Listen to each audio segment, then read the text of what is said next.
오늘 우리에게 주신 하나님의 말씀 나훔 2장 3절에서 7절입니다. 나훔 2장 3절에서 7절 말씀 한 목소리로 읽겠습니다. 그의 용사들의 방패는 붉고 그의 무사들의 옷도 붉으며 그 항우를 버리는 날에 병거의 쇠가 번쩍이고 노송나무 창이 요동하는도다. 그 병거는 미친 듯이 거리를 달며 대로에서 이리저리 빨리 달리니 그 모양이 횃불 같고 빠르기가 번개 같도다. 그가 그의 존귀한 자들을 생각해내니 그들이 엎드러질 듯이 달려서 급히 성에 이르러 막을 것을 준비하도다. 강들의 수문이 열리고 왕궁이 소멸되며 정한 대로 왕후가 벌거벗은 몸으로 끌려가니 그 모든 시녀들이 가슴을 치며 비둘기같이 슬피 우는도다. 아멘. 본문에 계시된 주님은 어떤 분이십니까? 심은 대로 거두게 하시는 분이십니다. 아수르가 느느웨가 순식간에 전쟁의 참상으로 멸망되는 그런 장면이 묘사되어 있습니다. 이 장은 1절, 2절에서 본 것처럼 유다가 어떻게 회복될 것인지 하나님이 권면하시고 약속하시는 말씀이 있는 반면에 3절부터는 니느웨가 어떻게 철저하게 파괴되고 멸망하는지를 표현하고 있습니다. 그 전쟁의 결과가 3절에 그의 용사들, 4절에 그 병거, 이 모습들이 소개되죠. 그의 용사들의 방패는 붉고 무사들의 옷도 붉고 그 항우를 버린 날에 병거의 쇠가 번쩍이고 노송나무 창이 요동한다 그랬습니다. 병거의 쇠가 번쩍인다는 것은 쇠 병거의 바퀴가 불길이 타오르는 것 같다라는 것이죠. 그리고 4절에 그 병거는 미친 듯이 거리를 달립니다. 대로에서 이리저리 빨리 달리고 그 모양이 횃불 같고 빠르기가 번개 같다. 동해 번쩍 서해 번쩍 하는 그런 병거들, 지금으로 말하면 전차와 같은 것입니다.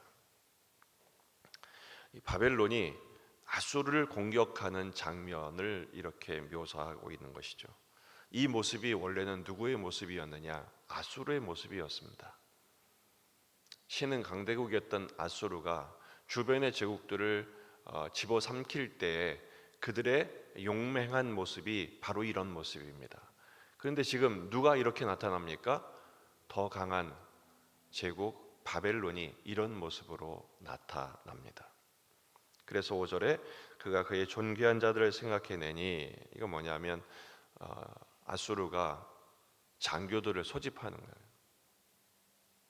지금 국가가 위기 상황에 놓여 있으니까 얼른 위기 대응을 하기 위해서 전군 소집을 한 것입니다.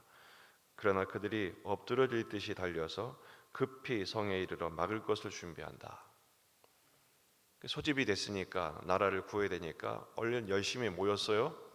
방어 무기를 준비한 것입니다. 그런데 강한 대적들의 모습 말고도 또 큰 문제가 생깁니다. 6절, 강들의 수문이 열리고 왕궁이 소멸되었다 그랬어요. 역사가 디오도로스에 의하면 당시에 니느웨 성읍 양쪽에서 강물이 불어가지고 성벽이 그 물에 의해서 그대로 무너져서 함락하는 장면이 기록되어 있습니다. 결국은 7절, 정한 대로 왕후가 벌거벗은 몸으로 끌려가고 모든 시녀들이 가슴을 치며 비둘기같이 슬피 우는도다. 왕후가 있는 곳은 가장 안전한 안전지대거든요. 근데 이제는 끌려가죠. 포로 잡혀가고 나라는 큰 슬픔에 빠지게 된 것입니다. 이게 어떤 모습이라고요? 아수르가 다른 나라들을 정복할 때의 모습입니다. 지금 아수르가 그 꼴이 나는 모습입니다. 자기가 그대로 당하는 거예요. 공격하던 대로, 약탈하던 대로 똑같이 당하는 것이죠. 주전 612년에 메대와 바벨론 연합군에 의해서 니느웨는 이렇게 침공을 당하고 아수르 왕은 전사하고 나라는 영원히 역사에서 사라지게 됩니다. 오늘 말씀의 교훈이 무엇일까요? 지금 내가 힘이 있다고 다른 사람들의 고통이 되지 않게 살아야 합니다. 지금 내가 가진 힘이 다른 사람의 눈에 눈물 나게 하지 말아야 한다는 것입니다. 왜요? 고대로 당하게 되기 때문에 그렇습니다. 예레미야 51장 47절, 그러므로 보라, 날이 이르리니 내가 바벨론의 우상들을 벌할 것이라.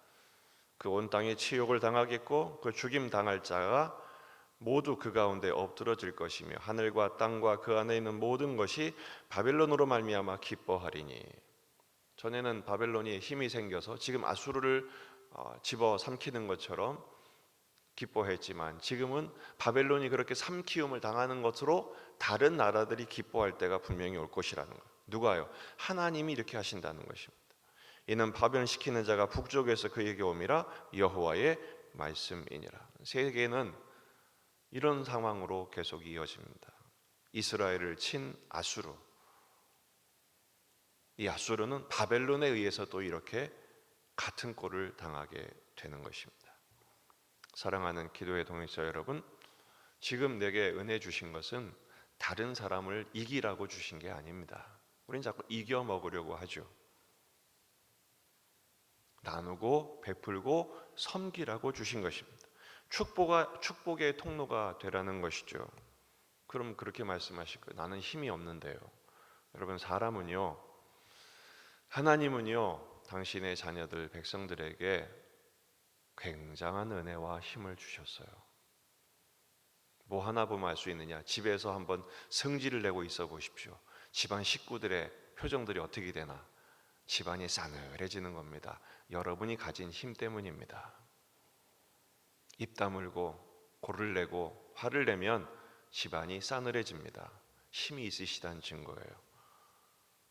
오히려 웃고 또 서로 손잡고 사랑하고 용납하고 애를 쓰는 것, 그러면 분위기가 좋아지잖아요. 힘이 있다는 증거입니다. 야고보서 3장 18절, 화평하게 하는 자들은 화평으로 심어 의의 열매를 거두느니라. 지금 온 세상이 점점 전쟁의 전선이 확장되고 있습니다. 세계 곳곳에서 자꾸 전쟁이 벌어지고 거기에 또 복수를 하고 또 전선이 확대되고, 세계뿐 아니라 우리가 살아가는 삶의 현장도 마찬가지예요. 여러 가지 문제 때문에 이념의 또 지역의 또 세대의 갈등과 계속해서 지금 다툼과 분쟁이 일어나고 있습니다. 지옥 같은 세상이 되어가고 있는 것입니다. 왜 그러죠? 내가 가진 힘을 남을 이겨먹는 데 쓰려고 하기 때문에 그런 거예요. 결코 행복하지 않습니다. 복되지 않습니다. 지금 내가 이김으로 내가 이긴다고 생각하는데 오히려 하나님 나라는 그렇지 않습니다. 지금 져주는 것이 오히려 더 복된 것입니다. 화평으로 심어 의를 이룰 때 우리도 복을 얻을 뿐 아니라 자녀와 후대가 복을 받게 되는 것입니다. 지금 세계의 강자들이 어떻게 합니까? 자국 이기주의로 돌아가요. 옛날에는 벌어서 남주고 힘 있는 나라들이 베풀고 균형을 유지하려고 애쓰고 평화를 가져오려고 애를 썼는데, 지금은 그래봤자 소용없다. 지금 잘 먹었고 잘 살고 우리 문제가 먼저다. 이렇게 되니까 세상이 점점 어려워지는 것 아니겠습니까? 요즘 우리가 말씀을 묵상하듯이 불의의 제물로 친구를 사귀는 것, 이게 하나님 나라의 백성들의 사명입니다. 피스메이커가 되시기를 바랍니다. 트러블 메이커가 되면 결코 행복하지 않습니다. 복되지 않습니다. 우리는요, 우리가 사랑함으로 하나님이 갚아주시는 방식으로 살아가는 백성들입니다. 지금 당장 등침을 당하고 오히려 손해보는 것처럼 보이고 나누고 베푸는 것은 다 심는 거거든요. 하나님이 갚아주십니다. 무엇을 심으시겠습니까? 화평을 심으십시오. 축복하십시오. 나누고 베풀고 섬김으로써 하나님께 투자하십시오. 하나님이 하나님의 것으로 갚으시고 피차 복되게 하시는 천국을 이루실 것입니다. 그 은혜를 힘입어 오늘도 화평의 삶, 십자가의 삶, 예수님과 동행하는 삶을 살아가는 저와 여러분이 되시기를 주의 이름으로 축원합니다. 기도하시겠습니다. 말씀을 붙들고 우리 자신과 가정과 교회와 지역의 복음화, 민족의 복음화, 세계 복음화를 위해서 오늘 말씀처럼 전쟁 멈추고 화평의 시대가 도래할 수 있도록 하나님 백성들이 그 사명과 역할을 감당할 수 있도록 오늘 금요기도회가 진행이 됩니다. 주일을 준비하며 다 같이 기도하시겠습니다.